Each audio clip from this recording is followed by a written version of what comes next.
Materi pertama yang akan saya bahas di sini yaitu tentang kerangka dasar penyusunan dan penyajian laporan keuangan.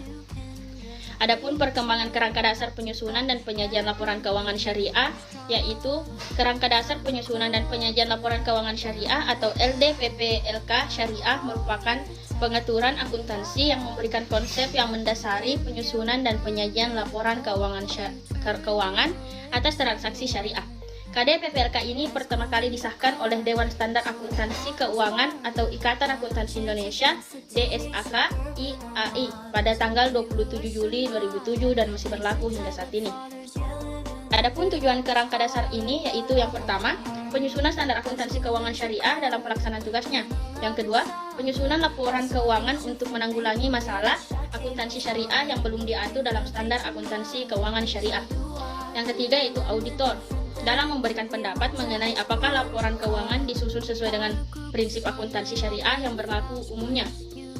Yang keempat, para pemakai laporan keuangan dalam menafsirkan informasi yang disajikan dalam laporan keuangan yang disusun sesuai dengan standar akuntansi keuangan syariah. Yang pertama yaitu transaksi harus dilakukan berdasarkan prinsip saling paham dan saling ridha. Yang kedua, prinsip kebebasan. Kebebasan bertransaksi diakui sepanjang objeknya halal dan baik atau thayyib. Yang ketiga yaitu uang hanya berfungsi sebagai alat tukar dan satuan pengukur nilai, bukan sebagai komoditas. Dan yang keempat, tidak mengandung unsur riba, unsur kesaliman. Yang keenam, tidak mengandung unsur maisyir. Yang ketujuh, tidak mengandung unsur garar. Yang kedelapan, tidak mengandung unsur haram. Dan yang kesembilan, tidak menganut prinsip waktu adalah uang. Dan yang kesepuluh yaitu transaksi dilakukan berdasarkan satuan perjanjian yang jelas dan benar.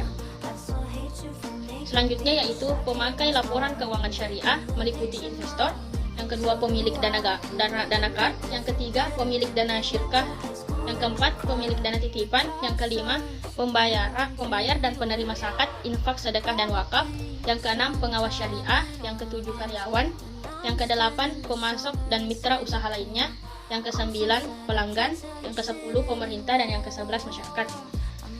Selanjutnya itu adapun tujuan utama laporan keuangan adalah untuk menyediakan informasi menyangkut posisi keuangan, kinerja serta perubahan posisi keuangan suatu entitas syariah yang bermanfaat bagi sejumlah besar pemakai dalam pengambilan keputusan ekonomi. Selanjutnya yaitu bentuk laporan keuangan. Laporan keuangan entitas syariah terdiri atas berikut. Yang pertama yaitu laporan keuangan entitas syariah disajikan sebagai neraca. Yang kedua, informasi kinerja entitas syariah disajikan dalam bentuk laba rugi. Yang ketiga, informasi perubahan posisi keuangan entitas syariah dapat disusun berdasarkan definisi dana seperti sumber dana keuangan, modal kerja, aset likuid, dan kas. Yang keempat, informasi lain seperti laporan penjelasan tentang pemenuhan fungsi sosial entitas syariah merupakan informasi yang tidak diatur secara khusus, tetapi relevan bagi pengambilan keputusan sebagian besar pengguna laporan keuangan. Yang kelima yaitu catatan dan skedul tambahan merupakan penampung dari informasi tambahan yang relevan, termasuk mengungkapkan tentang risiko dan ketidakpastian yang mempengaruhi entitas. Selanjutnya yaitu komponen laporan keuangan entitas syariah. Dalam laporan keuangan, entitas syariah memiliki beberapa komponen, yaitu sebagai berikut. Yang pertama, laporan posisi keuangan pada akhir periode. Yang kedua, laporan laba rugi dan penghasilan komparatif lain selama periode. Yang ketiga, laporan perubahan ekuitas selama periode. Yang keempat, laporan arus kas selama periode. Yang kelima, laporan sumber dan penyaluran dana zakat selama periode. Yang keenam, laporan sumber dan penggunaan dana kebijakan selama periode. Yang ketujuh, catatan atas laporan keuangan berisi ringkasan kebijakan, akuntansi penting, dan informasi penting serta penjelas lainnya. Yang kedelapan yaitu informasi komparatif mengenai periode sebelumnya. Dan yang terakhir yaitu laporan posisi keuangan pada awal periode komparatif. Materi selanjutnya yaitu kas. Kas adalah kekayaan yang bisa digunakan untuk membayar kegiatan operasional perusahaan atau dapat digunakan untuk membayar kewajiban saat ini. Kas bersifat aktif tapi tidak produktif. Maksudnya yaitu kas tidak boleh dibiarkan menganggur begitu saja. Uang adalah yang bisa digunakan dalam bentuk wujud kertas dan logam yang berlaku untuk pembayaran. Yang kedua yaitu traveler check. adalah cek yang digunakan untuk bank umum, di mana bisa digunakan untuk melayani pihak nasabah yang ingin melakukan perjalanan atau traveling dalam waktu tertentu dengan jarak yang jauh. Yang ketiga yaitu wesel post. Yang dimaksud dengan wesel post adalah dokumen yang bisa digunakan sebagai uang tunai ketika sewaktu-waktu ingin digunakan. Yang keempat yaitu cek. Cek adalah sebuah dokumen yang bisa diterima sebagai pembayaran dari pihak lain. Yang kelima yaitu kasir cek. Yang dimaksud dengan kasir cek adalah cek yang dibuat dan juga ditandatangani oleh suatu bank di mana bisa ditarik oleh bank tersebut untuk melakukan pembayaran pada pihak lainnya.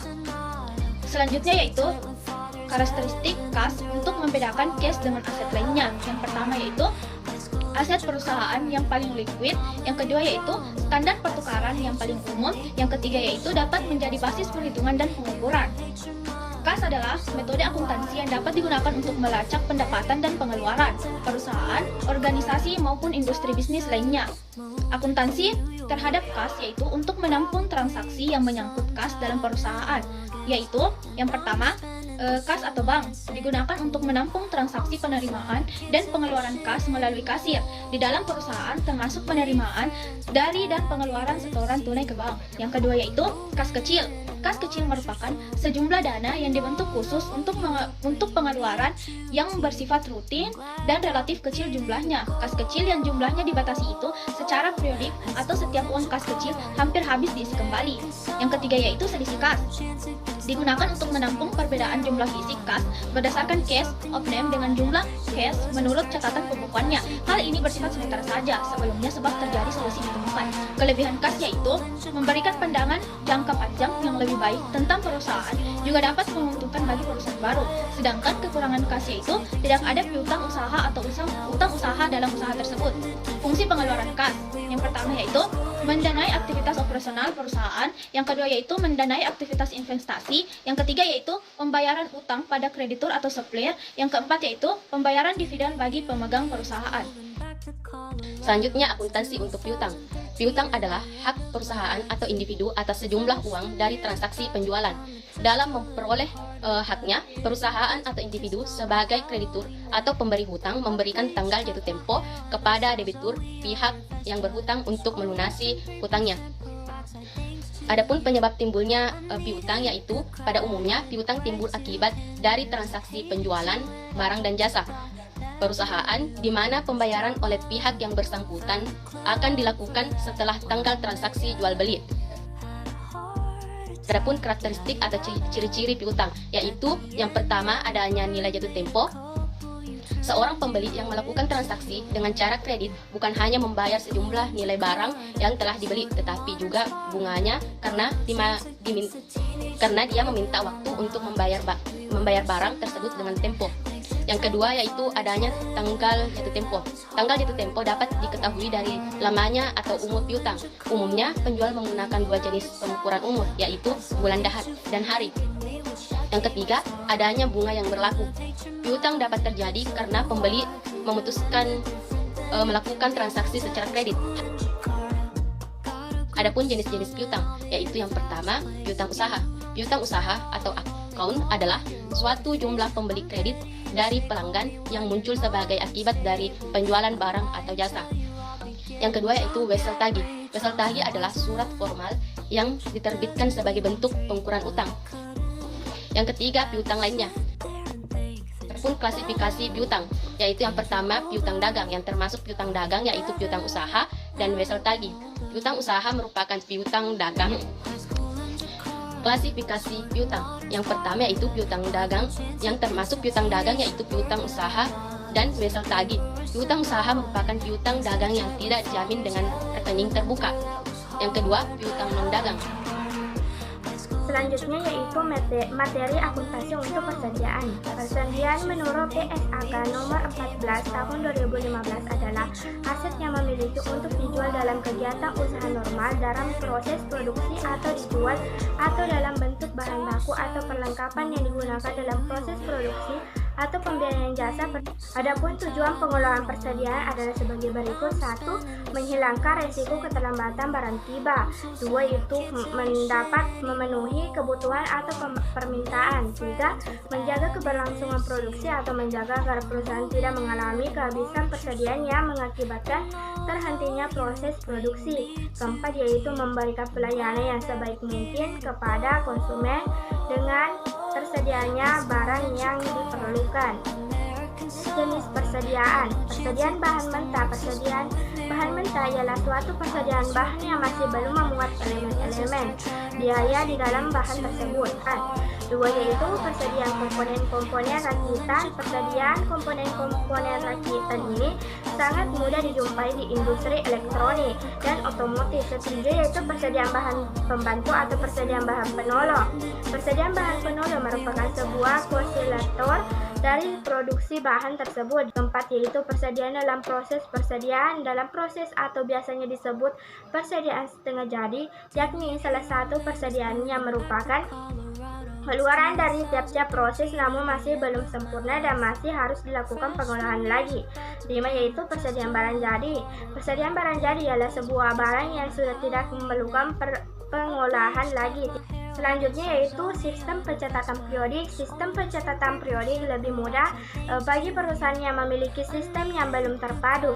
Sistem ini sangat sederhana bagi perusahaan kecil yang memiliki SDM terbatas dalam hal ketelitian. Selanjutnya yaitu kedua, sistem pencatatan virtual. Sistem pencatatan virtual merupakan salah satu sistem pencatatan yang dicatat langsung saat transaksi tersebut berlangsung. Metode penelitian persediaan. Metode penelitian persediaan ada 3, yaitu FIFO, LIFO, dan Averager. Baik, materi selanjutnya adalah investasi. Investasi adalah kegiatan penempatan modal yang berupa uang atau harta berharga lainnya ke dalam suatu benda, lembaga, atau pihak dengan harapan investor akan memperoleh keuntungan setelah jangka waktu tertentu. Macam-macam investasi. Yang pertama yaitu investasi jangka pendek. Bagi sebagian orang yang sedang mencari dana tambahan untuk kebutuhan mendesak seperti menambah anggaran untuk membeli rumah, mempersiapkan pernikahan, membayar perawatan rumah sakit, dan berbagai kebutuhan lainnya, investasi jangka pendek menjadi pilihan yang tepat. Yang kedua yaitu investasi jangka panjang. Investasi jangka panjang bertujuan untuk memperoleh dana segar di masa yang akan datang untuk memenuhi kebutuhan baik yang direncanakan maupun yang bersifat darurat seperti biaya haji atau umroh, biaya perawatan, kesehatan, pembelian rumah, perkawinan, pendidikan anak, dan sebagainya. Adapun macam-macam investasi, yang pertama yaitu deposito.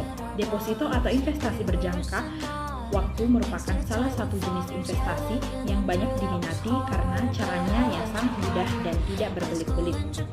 Yang kedua yaitu saham. Keuntungan berinvestasi saham terdiri dari 2 bentuk, yaitu keuntungan dari capital gain dan dividen. Keuntungan dari capital gain dapat dipantau setiap menit, jam, dan hari, yang artinya harga saham suatu perusahaan dapat berubah kapan saja. Kemudian yang ketiga yaitu obligasi. Obligasi adalah jenis investasi yang hampir mirip dengan saham.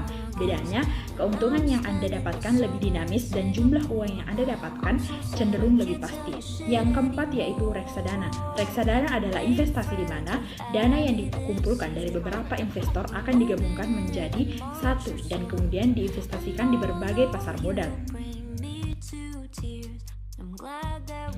Adapun kelebihan dan kekurangan, yang pertama yaitu kelebihan, terhindar dari inflasi. Pilihan untuk berinvestasi atau tidak memang ada di tangan kamu. Namun, kalau kamu tidak berinvestasi dan mengembangkan uang yang kamu miliki, maka tanpa sadar nilai uang kamu akan berkurang seiring waktu. Hal ini terjadi karena inflasi yang menyebabkan nilai mata uang terus menurun. Terjadi kenaikan harga barang dan penurunan daya beli masyarakat. Kedua yaitu kesempatan, mendapatkan penghasilan tambahan. Saat ini, kebutuhan sehari-hari rasanya tidak ada habisnya terus-menerus, bertambah dan nilainya semakin tinggi. Yang ketiga yaitu membantu membangun kesejahteraan. Berinvestasi akan membantu membangun kesejahteraan ekonomi. Kemudian selanjutnya itu kekurangan. Yang pertama yaitu karena tidak adanya pegawai, maka kamu sendiri harus memantau investasi saham tersebut. Kedua, posisi return yang tinggi terkadang juga berpotensi rugi karena salah memilih saham. Yang ketiga yaitu capital loss. Investor menjual saham lebih rendah dari harga beli. Keempat, risiko likuidasi apabila perusahaan atau perseroan terbatas yang menjadi tempat kita menanam investasi saham tersebut bangkrut, maka investasi saham kita turut merugi.